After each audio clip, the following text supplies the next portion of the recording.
भारत और ऑस्ट्रेलिया रणनीतिक साझेदारी में सहयोग को और सुदृढ़ करने के लिए कल नई दिल्ली में दूसरी 2+2 मंत्री स्तरीय वार्ता करेंगे।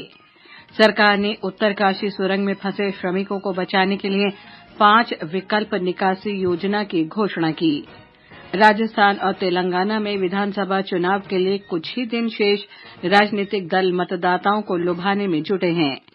42वां भारत अंतर्राष्ट्रीय व्यापार मेला नई दिल्ली में आज से जनता के लिए खुला।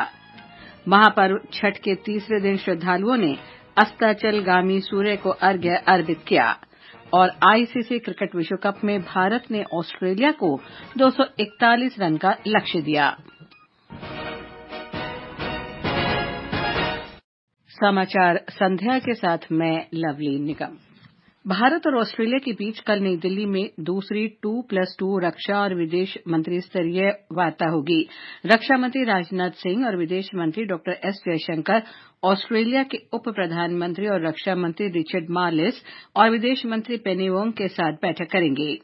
विदेश मंत्रालय के अनुसार मंत्रियों के बीच रणनीतिक, रक्षा, सुरक्षा मुद्दों पर व्यापक चर्चा होने की संभावना है। इसमें भारत ऑस्ट्रेलिया व्यापक रणनीतिक साझेदारी के अंतर्गत सहयोग को आगे बढ़ाने के लिए आपसी हित के द्विपक्षीय, क्षेत्रीय और वैश्विक मामले शामिल हैं। दोनों पक्ष सहयोग सुदृढ़ करने के लिए साझा प्राथमिकताओं पर भी विचार करेंगे। इस दौरान व्यापक आर्थिक सहयोग समझौते से संबंधित मौजूदा जारी बातचीत का भी जायजा लेने की संभावना है। भारत ऑस्ट्रेलिया संबंधों में हाल के वर्षों में महत्वपूर्ण बदलाव आए हैं। ऑस्ट्रेलिया और भारत ने वर्ष 2020 में द्विपक्षीय संबंधों को रणनीतिक साझेदारी से व्यापक रणनीतिक साझेदारी में बदलने का निर्णय लिया। पहली भारत ऑस्ट्रेलिया 2+2 मंत्रिस्तरीय वार्ता सितंबर 2021 में आयोजित की गई थी। भारत ऑस्ट्रेलिया का छठा सबसे बड़ा व्यापारिक भागीदार है। राष्ट्रपति द्रौपदी मुर्मू कल ओडिशा के बारिपदा में अखिल भारतीय संथाली लेखक संघ के 36वें वार्षिक सम्मेलन और साहित्य महोत्सव के उद्घाटन समारोह में भाग लेंगी। राष्ट्रपति अपनी यात्रा के दौरान कुलियाना में एकलव्य आदर्श आवासीय विद्यालय का उद्घाटन भी करेंगी। यात्रा के दूसरे दिन राष्ट्रपति पहाड़पुर गांव में एक कौशल प्रशिक्षण केंद्र का उद्घाटन करेंगी। बाद में वो बादाम पहाड़ रेलवे स्टेशन जाएंगी और 3 नई रेलगाड़ियों को हरी झंडी दिखाएंगी। 22 नवंबर को राष्ट्रपति संबलपुर में ब्रह्मकुमारी द्वारा आयोजित राष्ट्रीय शिक्षा अभियान नए भारत के लिए नई शिक्षा की शुरुआत करेंगी। बाद में राष्ट्रपति आंध्र प्रदेश के पुट्टापर्थी जाएंगी और श्री सत्य साई उच्च शिक्षण संस्थान के 42वें दीक्षांत समारोह को संबोधित करेंगी। राजस्थान में विधानसभा चुनाव का प्रचार अभियान चरम पर है। भारतीय जनता पार्टी की ओर से प्रचार का नेतृत्व प्रधानमंत्री नरेंद्र मोदी ने किया। उन्होंने चूरू जिले के तारानगर में झुंझुनू में चुनावी रैलियों को संबोधित किया। प्रधानमंत्री ने अपने संबोधन में राज्य की कांग्रेस सरकार को भ्रष्टाचार, पेपर लीक और कानून व्यवस्था के मुद्दे पर घेरा और सत्ता परिवर्तन की अपील की। बीजेपी के शासन वाले हरियाणा, गुजरात, यूपी, ये आपके राजस्थान से सटे हुए हैं।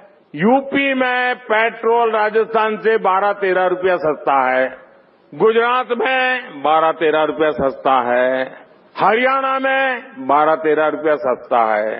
राजस्थान में भाजपा सरकार आते ही पेट्रोल की कीमतों की समीक्षा होगी और अब तक जो रुपया जमा किया वो किसके खाते में गया, इसकी भी जांच होगी। श्री मोदी ने केंद्र सरकार की ओर से किए जा रहे कामों को भी बताया और कहा कि पिछले 1 दशक में देश ने हर क्षेत्र में तरक्की की है। कांग्रेस की ओर से राहुल गांधी ने चुनाव प्रचार का नेतृत्व किया। उन्होंने बूंदी और दौसा में चुनावी रैलियों को संबोधित करते हुए देश में जातिगत जनगणना की वकालत की। उन्होंने राज्य सरकार की विभिन्न योजनाओं की तारीफ करते हुए कहा कि सरकार ने शिक्षा, स्वास्थ्य और रोजगार के लिए शानदार काम किया है। कांग्रेस और भाजपा के राष्ट्रीय नेताओं के अलावा राज्य के वरिष्ठ नेता भी दिन भर जनसभा कर पार्टी के लिए प्रचार में जुटे हैं। ब्यौरा हमारे संवाददाता से।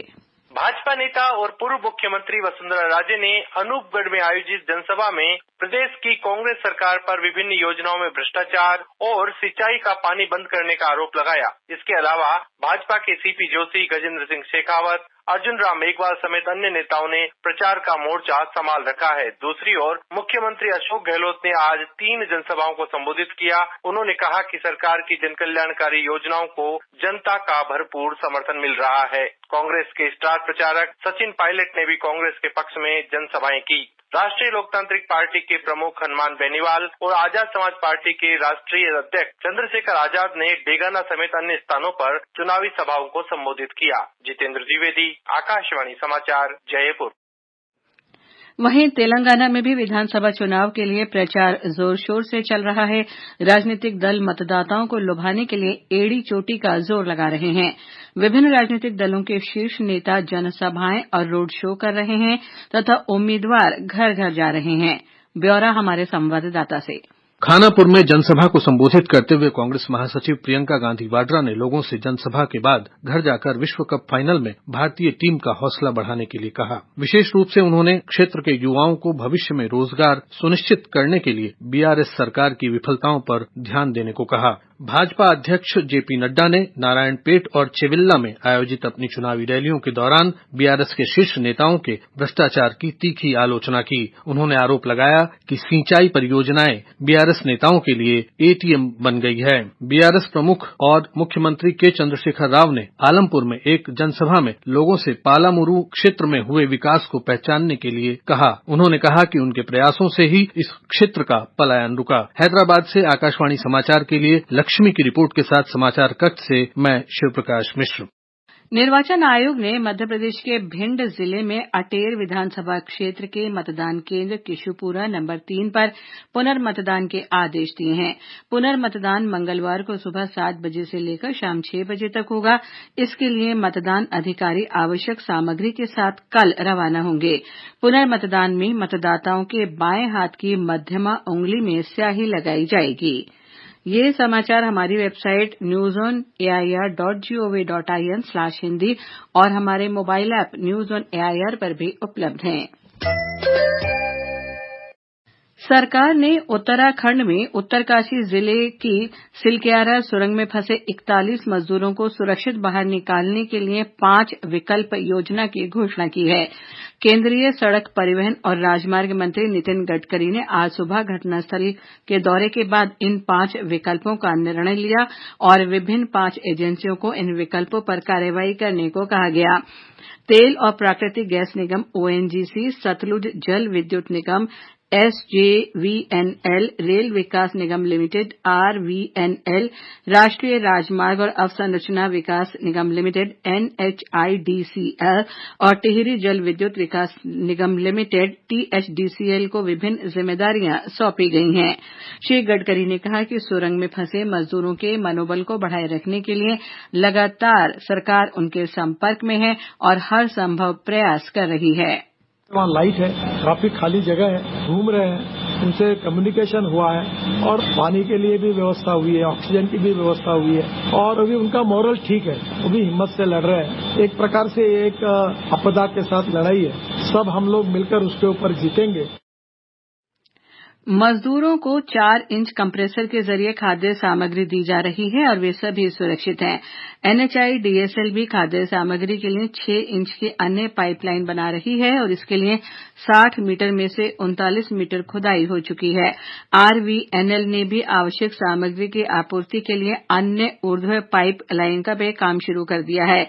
एनएचआईडीसीएल सुरक्षा प्रबंध का कार्य करने के बाद सिलक्यारा के छोर में से खुदाई जारी रखेगा। पाइपलाइन लगाने का काम कल फिर शुरू हो जाएगा। टीएचडीसी बारकोट छोर से सूक्ष्म सुरंग बनाने का काम करेगा। एसजेवीएनएल फंसे हुए मजदूरों को बचाने की ऊर्ध्व खुदाई करेगा और इसके लिए रेल के माध्यम से गुजरात और ओडिशा उपकरण भेजे गए हैं। ओएनजीसी ने भी बारकोट छोर से ऊर्ध्व खुदाई का शुरुआती काम शुरू कर दिया है। भारत की मानवीय आधार पर फिलिस्तीन के लोगों के लिए भेजी गई राहत सामग्री की दूसरी खेप आज मिस्र पहुंच गई। विदेश मंत्रालय ने बताया कि राहत सामग्री फिलिस्तीन भेजने के लिए मिस्र रेड क्रॉस को सौंप दी गई है। ये समाचार आकाशवाणी से प्रसारित किए जा रहे हैं। ताजा समाचार जानने के लिए आप हमारे Twitter handle @AIR News Hindi को फॉलो कर सकते हैं। बिहार सहित कई राज्यों में श्रद्धालुओं ने आज छठ पूजा के तीसरे दिन विधि विधान से अस्ताचलगामी सूर्य को सांध्य अर्घ्य अर्पित किया।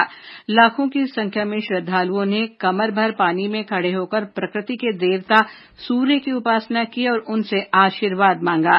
गंगा, गंडक, कोसी, महानंदा, पुनपुन, बागमती, सोन और अन्य नदियों के तट पर बने छठ घाटों पर श्रद्धालुओं ने भगवान भास्कर को सांध्य अर्घ्य अर्पित किया। ग्रामीण इलाकों में बड़ी संख्या में श्रद्धालुओं ने तालाबों, पोखरों और जलाशयों पर बने छठ घाटों पर पूजा अर्चना की। कल छठ महापर्व के अंतिम दिन उदीयमान सूर्य और छठ मैया को उषाकालीन अर्घ्य अर्पित करने के साथ 4 दिवसीय इस पर्व का समापन हो जाएगा। और ब्यौरा हमारे संवाददाता से।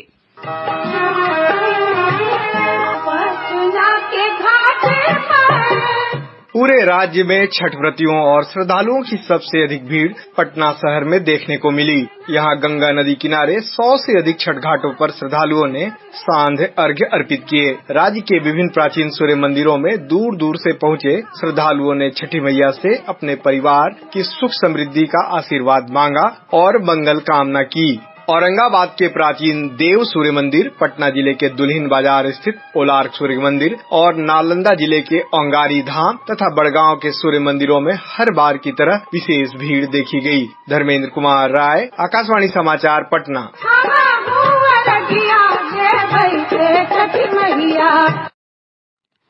नई दिल्ली में प्रगति मैदान में 42वां भारतीय अंतर्राष्ट्रीय व्यापार मेला आज से जनता के लिए खुल गया है।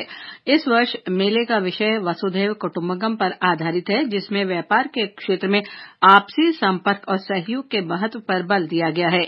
मेले में 13 लोगों के प्रतिनिधि भी अपने उत्पादों का प्रदर्शन कर रहे हैं। एक रिपोर्ट। प्रगति मैदान में 14 से 27 नवंबर तक चलने वाला ये मेला पहले 5 दिन तक केवल व्यापारियों के लिए था। मेले में प्रवेश के लिए वयस्कों के लिए टिकट का मूल्य 80 रुपए और बच्चों के लिए 40 रुपए निर्धारित किया गया है। छुट्टी वाले दिनों में टिकट का मूल्य वयस्कों के लिए 150 रुपए और बच्चों के लिए 60 रुपए है। ITPO की आधिकारिक वेबसाइट के अलावा दिल्ली मेट्रो के चुनिंदा 55 मेट्रो स्टेशनों से मेले के टिकट खरीदे जा सकते हैं। लोग सुबह 10 बजे से शाम 5 बजे तक मेले में प्रवेश कर सकते हैं और बुजुर्गों और दिव्यांगजनों के लिए मेले में प्रवेश निःशुल्क है। समाचार कक्ष से दिव्या तोमर। 54वां अंतर्राष्ट्रीय भारतीय फिल्म महोत्सव कल गोवा में आरंभ होगा। उद्घाटन समारोह शाम को बम्बोलिम में श्यामा प्रसाद मुखर्जी इंडोर स्टेडियम में संपन्न होगा। इस वर्ष के महोत्सव में ब्रिटिश फिल्म कैचिंग ईस्ट पहली और अमेरिका की फेदरवेट अंतिम फिल्म होगी।